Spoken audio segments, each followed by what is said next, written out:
ये विज्ञान के विरोधी लोग, ये टेक्नोलॉजी के विरोधी लोग।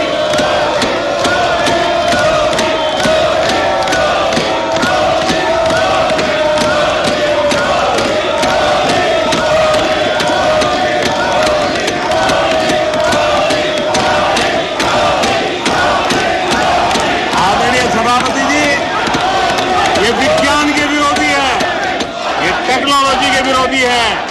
हमारे वैज्ञानिकों को बदनाम करने का कोई मौका नहीं छोड़ते। फार्मेसी की दुनिया में हमारा देश एक ताकत बन के उभर रहा है। दुनिया की फार्मेसी का हब बन रहा है। हमारे नौजवान नए नए इनोवेशन कर रहे हैं, उसको बदनाम करने के रास्ते खोज रहे हैं ये लोग। उनको देश की चिंता नहीं है, अपने राजनीतिक उठापटक की चिंता है। ये दुर्भाग्य है देश का। आदरणीय सभापति जी, आज मैं बाली में था।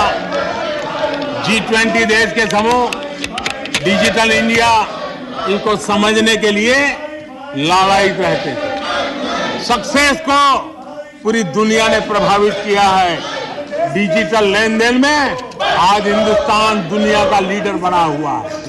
आदरणीय सभापति जी, हमें खुशी है आज 100 करोड़ से ज्यादा मोबाइल फोन मेरे देशवासियों के हाथ में है।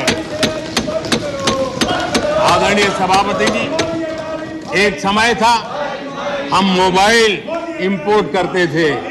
आज गर्व है मेरा देश मोबाइल एक्सपोर्ट कर रहा है। 5G हो, AI हो, IoT हो, उस तकनीक को आज देश बहुत तेज गति से अपना रहा है, उसका विस्तार कर रहा है। ड्रोन, इसका इस्तेमाल सामान्य जीवन में हो, सामान्य नागरिक की भलाई हो।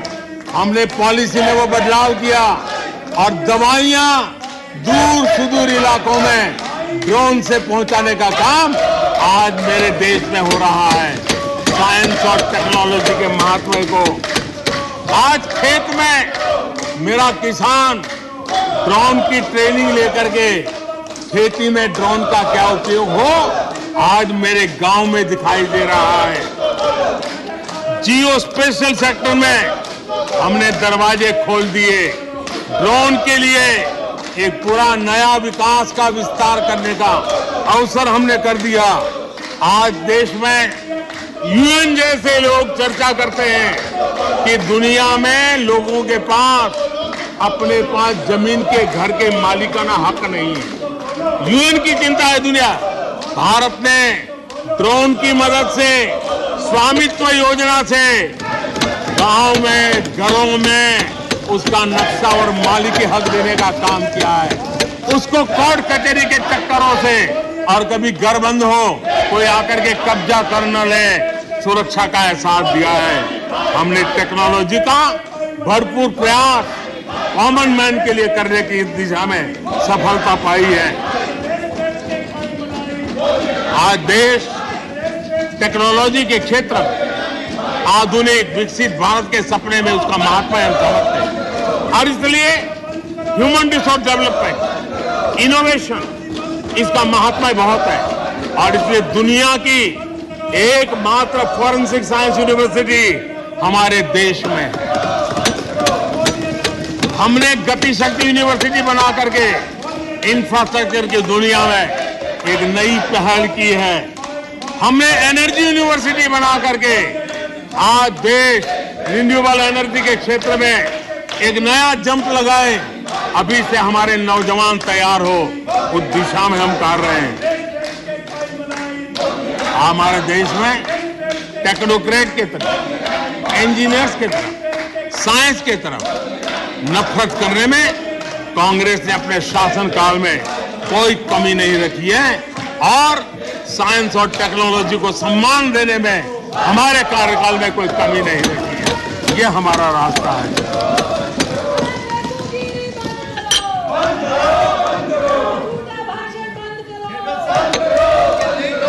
आदरणीय सभापति जी, यहाँ रोजगार की भी चर्चा हुई। मैं हैरान हूं कि जो अपने आप को सबसे लंबे समय तक सार्वजनिक जीवन का दावा करते हैं, इनको ये मालूम नहीं है कि नौकरी और रोजगार में फर्क होता है।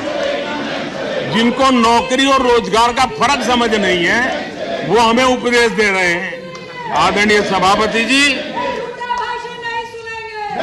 नए नए नैरेटिव गढ़ने के लिए आधी अधूरी चीजों को पकड़ करके झूठ फैलाने के प्रयास हो रहे हैं।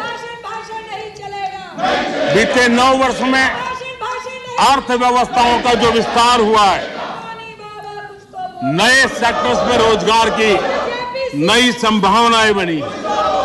आज ग्रीन इकोनॉमी में देश जिस प्रकार से आगे बढ़ रहा है, उसने ग्रीन जॉब की बहुत बड़ी संभावनाएं धरती पर उतार करके दिखाई है और अधिक संभावनाएं बनी हुई है। डिजिटल इंडिया के विस्तार से डिजिटल इकोनॉमी, उसका भी एक नया क्षेत्र। आज सर्विस सेक्टर में डिजिटल इंडिया एक नई बुलंदी पर है। 5 लाख कॉमन सर्विस सेंटर, गांव के अंदर एक कॉमन सर्विस सेंटर में 2-2, 5-5 लोग रोजी रोटी कमाते हैं। और दूर सुदूर जंगलों के छोटे छोटे गांव में भी कॉमन सर्विस सेंटर में आज हमारे देश की आवश्यक सेवाएं गांव के लोगों को एक बटन पर उपलब्ध हो, ये व्यवस्था हुई है। डिजिटल इकोनॉमी ने अनेक नए रोजगार की संभावनाएं पैदा की। आदरणीय सभापति जी, 90,000 रजिस्टर्ड स्टार्टअप, इसने भी रोजगार के नए द्वार खोले हैं। अप्रैल से नवंबर 2022 के दौरान ईपीएफओ पेरोल में 1 करोड़ से अधिक लोग जोड़े गए हैं। 1 करोड़ से अधिक लोग। आदरणीय सभापति जी, आत्मनिर्भर भारत रोजगार योजना, इसके जरिए 60 लाख से अधिक नए कर्मचारियों का लाभ हुआ है। आत्मनिर्भर भारत अभियान के तहत हमने अपने उद्यमियों के लिए स्पेस, डिफेंस, ड्रोन, माइनिंग, कोल, अनेक क्षेत्रों को खोला है, जिसके कारण रोजगार की संभावना में नई गति आई है। और देखिए, हमारे नौजवानों ने इन सारे कदमों का आगे आकर के अवसर उठाया है, उसका फायदा। आदरणीय सभापति जी, रक्षा के क्षेत्र में यह देश आत्मनिर्भर बने, ये देश के लिए बहुत आवश्यक है। मुझे खुशी है कि रक्षा के क्षेत्र आत्मनिर्भरता का मिशन लेके हम चले। आज 350 से ज्यादा निजी कंपनियां रक्षा के क्षेत्र में आई है और करीब 1 लाख करोड़ रुपए का एक्सपोर्ट रक्षा के क्षेत्र में मेरा देश कर रहा है।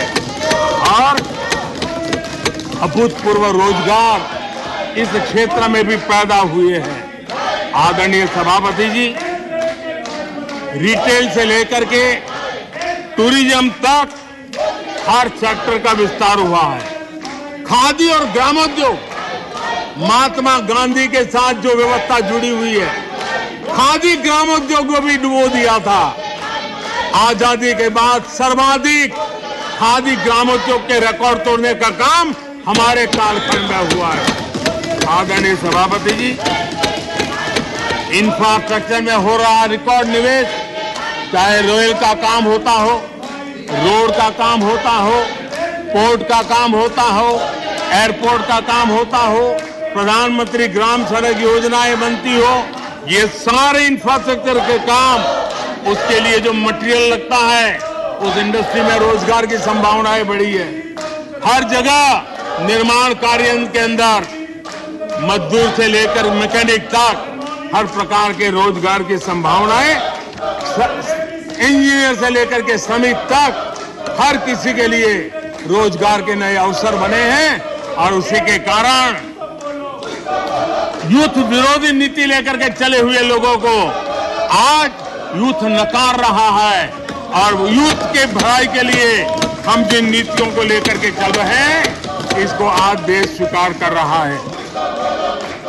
आदरणीय सभापति जी, यहां भी ये भी कहा गया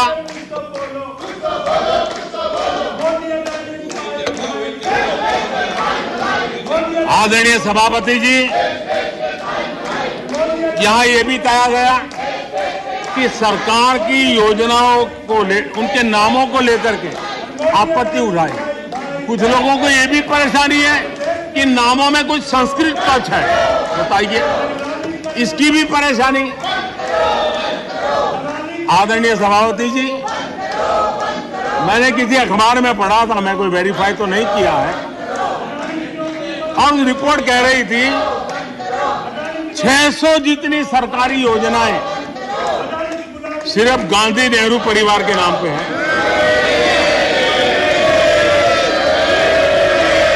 आदरणीय सभापति जी, किसी कार्यक्रम में अगर नेहरू जी के नाम का उल्लेख नहीं हुआ तो कुछ लोगों के बाल खड़े हो जाते हैं, उनका लहू एकदम गर्म हो जाता है कि नेहरू जी का नाम क्यों नहीं दिया। आदरणीय सभापति जी, मैं बहुत आश्चर्य होता है कि चलो भाई, हमसे कभी छूट जाता होगा नेहरू जी का नाम, और छूट जाता होता होगा, हम ठीक भी कर लेंगे क्योंकि वो देश के पहले प्रधानमंत्री थे। लेकिन मुझे ये समझ नहीं आता है कि उनकी पीढ़ी का कोई व्यक्ति नेहरू सरनेम रखने से डरता क्यों है? क्या शर्मिंदगी है नेहरू सरनेम रखने से? क्या शर्मिंदगी है? इतना बड़ा महान व्यक्तित्व अगर आपको मंजूर नहीं है, परिवार को मंजूर नहीं है, और हमारा हिसाब मांगते रहते हो। आदरणीय सभापति जी,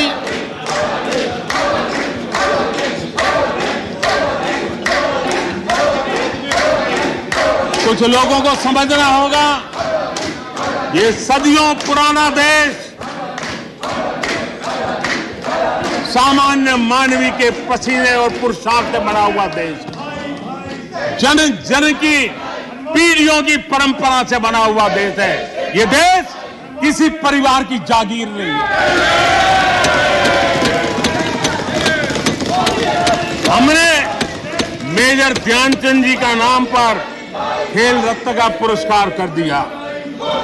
अंडमान में नेताजी सुभाष के नाम पर, स्वराज के नाम पर हमने द्वीपों का नामकरण किया।